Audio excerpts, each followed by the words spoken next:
Hi friends, ನಿಮ್ಮೆಲ್ಲರಿಗೂ ಕೂಡ ನಿಮ್ಮದೇ ಆಗಿರ್ತಕ್ಕಂಥ ಯೂಟ್ಯೂಬ್ ಚಾನಲ್ ಸ್ಟಡಿ ವಿತ್ ಪರಶುರಾಮ್ಗೆ ಸ್ವಾಗತ ಅಂತ ಹೇಳ್ತಾ ಆಲ್ರೆಡಿ ಒಂದು ಮಾಡೆಲ್ ಕ್ವಶನ್ ಪೇಪರನ್ನು ಹಾಕಿದ್ದೀನಿ. ಓಕೆನಾ, ಇದಕ್ಕಿಂತ ಮುಂಚೆ 40 ಮಾರ್ಕ್ಸ್ ಪಾಸಿಂಗ್ ಪ್ಯಾಕೇಜನ್ನು ಹಾಕಿದ್ದೀನಿ. ಇನ್ನು 75+ ಸ್ಕೋರಿಂಗ್ ಪ್ಯಾಕೇಜನ್ನು ಕೂಡ ಹಾಕಿದ್ದೀನಿ. ಓಕೆನಾ, ಇವೆಲ್ಲ ವಿಡಿಯೋಗಳು ನಮ್ಮ ಯೂಟ್ಯೂಬ್ ಚಾನಲ್ದಲ್ಲಿದ್ದಾವೆ. ಜಸ್ಟ್ ಅವುಗಳನ್ನು ನೋಡಿ. ಸೊ ನಾಳೆ ನಡೀತಕ್ಕಂಥ SSLC ರಾಜ್ಯ ಮಟ್ಟದ ಪೂರ್ವ ಸಿದ್ಧತಾ ಪರೀಕ್ಷೆ 3 ತುಂಬ ಚೆನ್ನಾಗಿ ನೀವೇನು ಮಾಡ್ತೀರಪ್ಪ ಅಂದರೆ ಪೇಸ್ ಮಾಡ್ತೀರಿ. ಇಂಗ್ಲೀಷ್ನಲ್ಲಿ ಅಷ್ಟೇನು ಭಾಳ ಕಷ್ಟ ಇಲ್ಲ, ಗ್ರಾಮರಲ್ಲೇ ಮಾರ್ಕ್ಸ್ ಹೋಗೋದು, ಬಾಕಿ ಎಲ್ಲ ಏನಿದಪ್ಪ ಅಂದರೆ ಫಿಕ್ಸ್ ಇದ್ದಾವೆ. ಜಸ್ಟ್ ನಿಮಗೆ ಹೆಚ್ಚು ಕನ್ಫ್ಯೂಷನ್ ಆಗ್ತಕ್ಕಂಥ ಏರಿಯಾ ಅಂತಂದರೆ ಒಂದು RCSು, ಒಂದು ಗ್ರಾಮರು. ಅದನ್ನು ಕೂಡ ನಾವು 75+ ಕವರ್ ಮಾಡ್ತಾ ಇದ್ದೀವಿ. ಎಲ್ಲ ಓದಬೇಡಿ, ಜಸ್ಟ್ ಶಾರ್ಟ್ ಆಗಿರ್ತಕ್ಕಂಥ ಓದಿದರೆ ಸಾಕು. ಫಸ್ಟ್ ನೋಡೋಣ ಫ್ರೆಂಡ್ಸ್, ಇನ್ಫಿನಿಟಿವ್ ಅಂತ ಕೇಳಿದ್ದಾರೆ. ಸೊ ಕೊಟ್ಟವುಗಳಲ್ಲಿ ಕರೆಕ್ಟಾಗಿರ್ತಕ್ಕಂಥ ಇನ್ಫಿನಿಟ್ ಯಾವುದು ಅಂತ ಕೇಳಿದರು.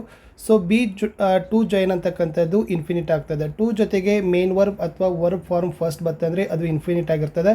1 ಮಾರ್ಕ್ಸ್ ನಿಮಗೆ ಪಕ್ಕ ಸಿಗ್ತದೆ. ಇದನ್ನು ಚೆನ್ನಾಗಿ ಕಲ್ತ್ಕೊಡ್ರಿ.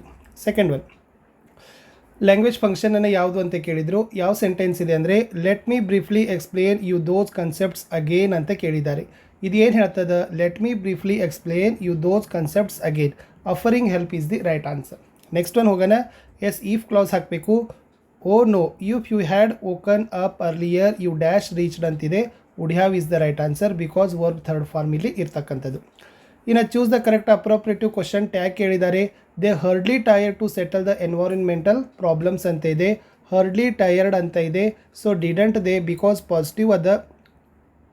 Did they is the right answer. ಇನ್ನು ನೆಕ್ಸ್ಟ್ ಒನ್ ಏನಪ್ಪ ಅಂತಂದರೆ ಸಿಲಾಬಲ್ ಅದ. ಸೊ ಅಲ್ಲಿರ್ತಕ್ಕಂಥ 1 ಸಿಲಾಬಲ್ ವರ್ಡ್ ಕೇಳಿದ್ದಾರೆ. ಓವರ್ ಅದ, ವೇರಿ ಅದ, ರೋಡ್ ಅದ, ಕಿಂಗರ್ಲಿ ಅದ, ಜಿಂಗರ್ಲಿ ಅನ್ಬೋದು. So road is the right answer. ಇನ್ನು meditating for half dash hour is good for mental health ಅಂತಿದೆ. ಯಾವ ಆರ್ಟಿಕಲನ್ನು ತುಂಬೋದು? ಹವರ್ ಅಂತದ, ಅಲ್ಲಿ ಏನು ತುಂಬೋದು? An is the right answer. ಇನ್ನು ಕರೆಕ್ಟಾಗಿರ್ತಕ್ಕಂಥ ಟೆನ್ಸ್ ಫಾರ್ಮ್ ಕೇಳಿದ್ದಾರೆ. When the teacher entered the class the students dash silently ಅಂತ ಇದೆ. ಬಿ ಪ್ಲಸ್ ರೀಡ್ ಅದ. ವೇರ್ ರೀಡಿಂಗ್, ಬಿಕಾಸ್ ಸ್ಟೂಡೆಂಟ್ಸ್ ಅಂತದ. So were reading is the answer. So ಇಲ್ಲಿನೂ ಕೂಡ verb ಫಾರ್ಮ್ಗಳನ್ನು ನೀವು ನೋಡಿದರೆ ನಿಮಗೆ ಗೊತ್ತಾಗ್ತದೆ ಯಾವುದನ್ನು ನೀವು ಅಲ್ಲಿ ಯೂಸನ್ನು ಮಾಡಬಹುದು ಅಂತಕ್ಕಂಥದ್ದು. ನೆಕ್ಸ್ಟ್ ಪ್ರಿಪೋಸಿಷನ್ಗೆ ಹೋಗ್ತೀನಿ. The dog jumped dash the river ಅಂತ ಇದೆ.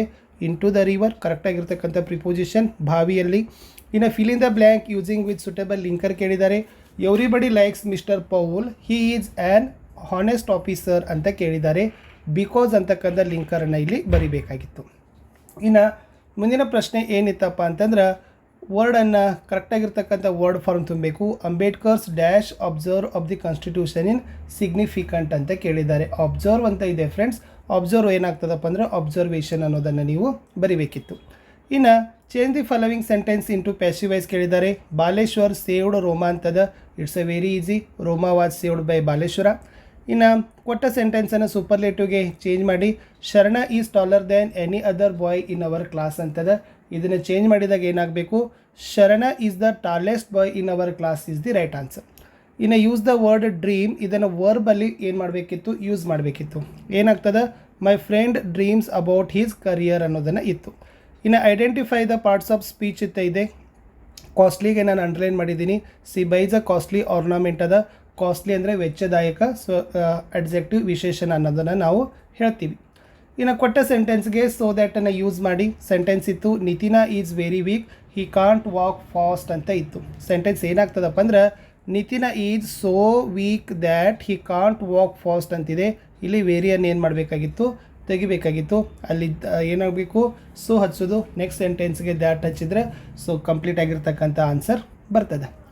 ಇನ್ನು ರಿಪೋರ್ಟೆಡ್ ಸ್ಪೀಚ್ ಮಾಡಬೇಕು. ನೇಹನ್ ಮತ್ತು ರೇಹನ್ ನಡುವೆ ಇರ್ತಕ್ಕಂಥ ಸಂಭಾಷಣೆ ಇತ್ತು. Answer is Rehan asked Nihan if whether he could go through and review it for him is right answer.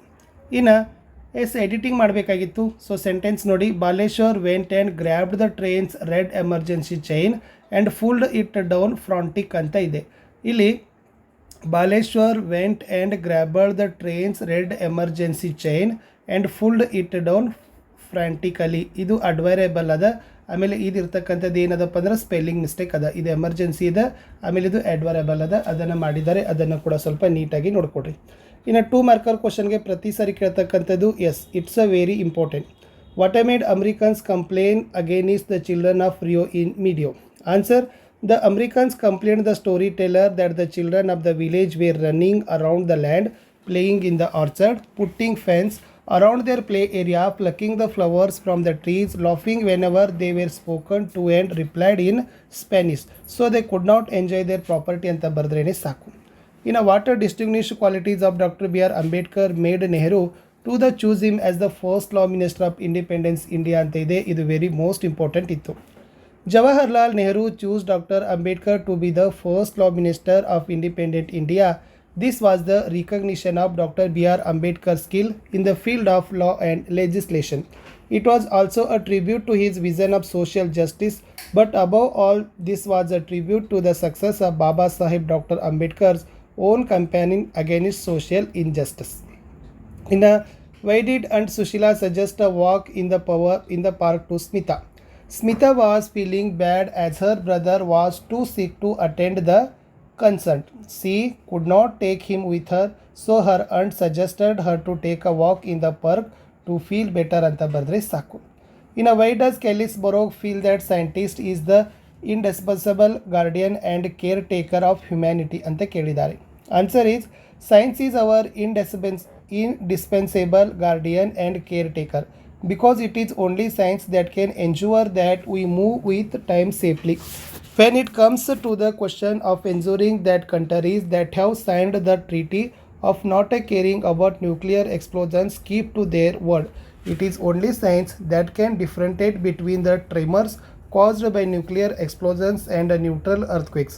It is science that can give us new sources of energy, new mineral deposits, and efficient defense from the terrorism.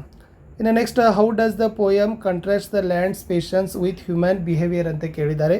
So the land is the speaker in the poem I am the land. It says that it is always patient and bears all that is done to it. The reader uses the land in many ways. He digs the land, grows the fruits and trees, and even fights for land. 23. How was the visit of Patil of sub-inspector helpful to Mohana's family? Mr. Patil, the sub-inspector, came to Mohana's house to warn him about the police raid. He helped Mohana's family by taking away the cyclosting machine from their house ಅಂತ ಬರೆದ್ರೆ ಸಾಕು. Our question ಇದೆ, what hardships did Dicky Dolma face in her early life? Yes, Dicky Dolma was born in a poor family. When she was 11 years, she lost her mother and lost her elder brother too. She suffered a lot. Next one, how was Hanif able to keep himself cheerful throughout?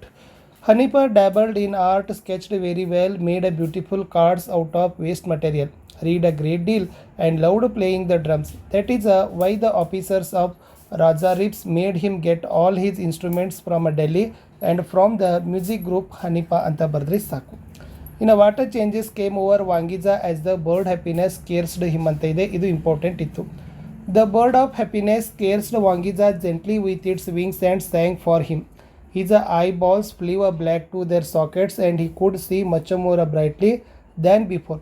All his wounds were healed and he was stronger than ever. The bird offered him some dried meat and cream cake and then bore him back his village ಅಂತ ಬರೆದ್ರೆ ಸಾಕು. 3 ಮಾರ್ಕಲ್ಲಿ describe the Swami's ಡ್ರೀಡ್ಫುಲ್ experience ಕೇಳಿದ್ದಾರೆ. Hero ಅಲ್ಲಿ overnight ಅಂತ ಒಂದು ಬರುತ್ತಲ್ಲ, so ಹೀರೋದಲ್ಲಿ ಅದು ಒಂದು ನೋಡ್ಕೊಡ್ರಿ, ಅಥವಾ ಇದು ಡ್ರೀಡ್ಫುಲ್ ಎಕ್ಸ್ಪೀರಿಯನ್ಸು, ಇದು ಇಂಪಾರ್ಟೆಂಟ್ ಇದೆ. Swami crept under the bench, shut his eyes tight and covered himself with the blanket. Soon he fell asleep. He began to have a nightmare that a tiger was chasing him. He tried to escape. He groaned in despair. He put his hand out to feel his granny's presence, but he touched the wooden leg of the bench. He moved to the edge of the bench and thought that the devil would pull him out and tear him. As it came nearer, he crawled, hugged, and used his teeth on it make a mortal weapon. Swami had a dreadful experience under the bench ಅಂತ ಬರೆದ್ರೆ ಸಾಕು. ಜಾಸ್ ಪ್ಲೇಯರ್ದು summary ಕೇಳ್ತಾರೆ, ಇದನ್ನಾದರೂ ನೀವು ಬರಿತೀರಿ. ಇಷ್ಟೇನು ಬರೆಯೋದೆಲ್ಲ ಕೇವಲ 8 ಸಾಲ ಬರೆದ್ರೆ ಸಾಕು. ನೋಡಿ RC ದಾವೆ, please help me take her to the hospital ಅಂತ ಕೇಳಿದ್ದಾರೆ. Who state Baleshwar Mishra. Who did speaker requested to the motorist who drive by. ಆಮೇಲೆ ಹೌ ಡಿಡ್ ದೇ ರೆಸ್ಪಾಂಡ್ ಕೇಳಿದ್ರು, no one stopped to help Baleshwar. Shall simple men judge their betters ಅಂತ ಕೇಳಿದ್ದಾರೆ. Who said the above words, Columbus. Who did the simple men refer to seamen. When did the speaker say so? When John seed we are simple men sir. Next, you want to do this badly don't you ಅಂತ ಕೇಳಿದ್ದಾರೆ. Who refers you? Satish. Whom was this asked to Satish. What I made the speaker asked so. Though his father was disliked it. Satish continued to draw and paint. Later his a father realised that his son had a great love and talent for art. In a day light will be on the switch and winter under lock ಅಂತ ಇದೆ. What does winter under the lock mean ಕೇಳಿದ್ರು? It means that in space there will be no change in the season. In a where would above a phenomenon happen ಕೇಳಿದ್ರು? In a space. When does the speaker say this ಕೇಳಿದ್ದಾರೆ? The day before going to space. Okay.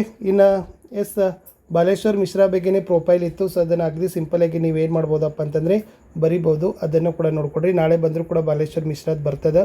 ಇನ್ನು next the two ನೋಟೋರಿಸ್ಟ್ ಬಗ್ಗೆ ಕೇಳಿದ್ದಾರೆ. So ಒಂದು ಕತೆ ಇದೆ ಇದು. So ಇದನ್ನು ವಿಶೇಷವಾಗಿ ಫಾಸ್ಟ್ ಟೆನ್ಸಲ್ಲೇ ನೀವೇನು ಮಾಡಬೇಕಪ್ಪ ಅಂದರೆ ಸ್ಟೋರೀಸ್ಗಳನ್ನು ಬರೀಬೇಕು. ಇದು ಕೂಡ ಬಂದರೆ ಬರ್ಬೋದು. ಒಂದು ಸ್ವಲ್ಪ ಪಾಸ್ ಮಾಡಿ ನೀವೇನು ಮಾಡಿಕೊಡ್ರಿ ನೋಡಿಕೊಡ್ರಿ. ಇನ್ನು ಚಿತ್ರ ಇದೆ. ಸೊ ಈ ಥರದ ಮಾರುಕಟ್ಟೆ ಚಿತ್ರ ಇದೆ. ಫಸ್ಟ್ ಏನು ಬರಿಬೇಕಪ್ಪ ಅಂತಂದ್ರೆ a picture is worth of 1000 words. This is the picture of a village. ಇದು ವಿಲೇಜ್ ಪಿಕ್ಚರ್ ಅದ. ಮಾರ್ಕೆಟ್ ಅದ. Some are selling fruits and vegetables. There are more than ladies. They are buying fruits and vegetables. There are 2 houses at a distance. There is a lake behind the market. There are a few trees in the picture. This has a beautiful background of nature. ಇಷ್ಟೇನು ಬರೆಯೋದಿಲ್ಲ. 4 to 5 lines ಬರೆದ್ರೂ ಕೂಡ ನಿಮಗೆ 3 marks ಕೊಡ್ತಾರೆ. So ಆರಾಮಾಗಿ ನೀವೇನು ಮಾಡ್ಬೋದು, ಮಾರ್ಕೆಟ್ದು, ಬಸ್ ಸ್ಟ್ಯಾಂಡ್ದು, ರೈಲ್ವೆ ಸ್ಟೇಷನ್ದು, ಒಟ್ಟಾರೆ ಭಾಳ ಆಬ್ಜೆಕ್ಟ್ ಇರ್ತಾವೆ, ಭಾಳ ವಸ್ತುಗಳು ಇರ್ತಕ್ಕಂಥ ಚಿತ್ರವನ್ನು ಕೊಟ್ಟಿರ್ತಾರೆ. ಚಿತ್ರದಲ್ಲಿ ಏನು ಕಾಣುತ್ತಲ್ಲ ಅದನ್ನು ಬರೆದ್ರೂ ಕೂಡ ನಿಮಗೆ ಅಂಕಗಳನ್ನು ಕೊಡ್ತಾರೆ. 2 ಪದ್ಯ. ಈಸ್ ಅ ಸ್ಕೆಪ್ಚರ್ ಇದೆ. ಮೇ ಡೇ ಆರ್ ನೈಟ್ ಇದೆ. Very important. ನಾಳೆ ಕೂಡ ರಿಪೀಟ್ ಆಗ್ತಕ್ಕಂಥ ಚಾನ್ಸಸ್ ತುಂಬಾ ಇದೆ ಫ್ರೆಂಡ್ಸ್. ಓಕೆನಾ. ಇನ್ನು ನೆಕ್ಸ್ಟ್ ಗ್ರ್ಯಾಂಡ್ ಮಾ ಕ್ಲೈಮ್ಸ್ ಎ ಟ್ರೀಗೆ ಹೋಗೋಣ. ಸೊ ಆಲ್ರೆಡಿ ನೀವು ಇದನ್ನು ಬೈಹೆಟ್ ಮಾಡಿದ್ದೀರಿ. ಚೆನ್ನಾಗಿ ಬೈಪಾಟ್ ಮಾಡಿಕೊಡ್ರಿ. ಯಾಕಂದರೆ ಇದು ಮೋಸ್ಟ್ ಇಂಪಾರ್ಟೆಂಟ್ ಅದ. ಭಾಳ ಬರಿಬೇಡ್ರಿ. 8 ಸಾಲುಗಳನ್ನು ಬರೆದು ಕೂಡ ನಿಮಗೆ 4 ಅಂಕಗಳನ್ನು ಕೊಡ್ತಾರೆ. ಸೊ ಬಾಕಿದೇನು ಹೇಳೋದಿಲ್ಲ. ಎಸ್ ಗ್ಲೋಬಲ್ ವಾರ್ಮಿಂಗ್ ಬತ್ತು ಅಂದರೆ ಜಾಗತಿಕ ತಾಪಮಾನ ಅಂತ ಇದೆ. ಇದು ಕೂಡ ಇಂಪಾರ್ಟೆಂಟ್. ನೆಕ್ಸ್ಟ್ ಬರ್ತಕ್ಕಂಥದ್ದೇ ಏರ್ ಪೊಲ್ಯೂಷನ್. ಸೊ ಏರ್ ಪೊಲ್ಯೂಷನಲ್ಲಿ ಯಾವ ಥರ ಬರಿಬೇಕಂತ ಹೇಳಿದ್ದೀನಿ. ಇಂಟ್ರೊಡಕ್ಷನ್ ಬರಿಬೇಕು, ಕಾಸಸ್ ಬರಿಬೇಕು, ಕಂಟ್ರಿ ಮೀಡಿಯಾಸ್ ಬರಿಬೇಕು. ಓಕೆನಾ. ಲಾಸ್ಟ್ ಕನ್ಕ್ಲೂಸನನ್ನು ಬರೀರಿ. ಸೊ ಅವಾಗ ನಿಮಗೆ ಫುಲ್ ಮಾರ್ಕ್ಸನ್ನು ಕೊಡ್ತಾರೆ. ಸೇವ್ ಟ್ರೀಸ್ ಇದೆ, ಅದು ಇಂಪಾರ್ಟೆಂಟ್. ಇನ್ನು ಲೆಟರ್ ಇದೆ ನೋಡಿ. ಸೊ ಇದನ್ನು write a letter to our friend asking him her to visit the place ಇದೆ. ಇದನ್ನು ನಾನು ನಿಮಗೆ ಒಂದು ರಿಕ್ವೆಸ್ಟ್ ಲೆಟ್ರನ್ನು ಕೊಡ್ತೀನಿ. ಟ್ರಾನ್ಸ್ಫರ್ ಸರ್ಟಿಫಿಕೇಟ್ಗೆ ಇದೆ. ನೀವು Amita Aarti studying 10th standard GHS Bengaluru ಅಂತ ತಿಳ್ಕೊಂಡು ಹೆಡ್ ಮಾಸ್ಟರ್ಗೆ ಬರೀಬೇಕಂತ ಹೇಳಿದ್ದಾರೆ. ಫ್ರಾಮ್ ಬರ್ಕೊಡ್ರಿ. ಅಮಿತಾ ಅಥವಾ ಆರತಿ 10th ಸ್ಟ್ಯಾಂಡರ್ಡ್ GHS ಬೆಂಗಳೂರು ಬರೀರಿ. ಸೊ ಡೇಟ್ ನಾಳೆಯಿಂದ ಹಾಕ್ರಿ 25/3/2026. ಯಾರಿಗೆ ಬರೀಬೇಕು? The head master GHS Narayanapura ಬರೀಬೇಕು. ಡಿಯರ್ ಸರ್ ಬರೀರಿ. ಆಮೇಲೆ subject request to issue my transfer sir. ಇಲ್ಲಿ ಟ್ರಾನ್ಸ್ಫರ್ ಬರಿಬೋದು, ಕ್ಯಾರೆಕ್ಟರ್ ಬರಿಬೋದು, ಓಕೆ, ಮಾರ್ಕ್ಶೀಟ್ ಬರ್ಬೋದು, ಅದನ್ನು ಕೂಡ. ಆಮೇಲೆ ಜಸ್ಟ್ ಇದನ್ನು ಏನು ಮಾಡಿಯಪ್ಪ ಅಂತಂದರೆ I was the student of class 10 your institution. I studied and passed 10th standard exam previous year. I wish to join college so I need my TC and get admission in the college. Hence I request you to kindly issue my transfer certificate. I hope you will be the needful. Thank you. Yours obediently Akash ಅಂತ ಬರೆದ್ರೆ ನಿಮಗೆ 5 mark ಕೊಡ್ತಾರೆ. ಇದು request letter ಇದೆ. ಓಕೆನಾ. So ಇದನ್ನು ಕೂಡ ಚೆನ್ನಾಗಿ ಪ್ರಾಕ್ಟೀಸ್ ಮಾಡಿ ಅಂತ ಹೇಳ್ತಾ ಸಿಗ್ತೀನಿ ಹೊಸ ವಿಡಿಯೋದಲ್ಲಿ. ಬಾಯ್.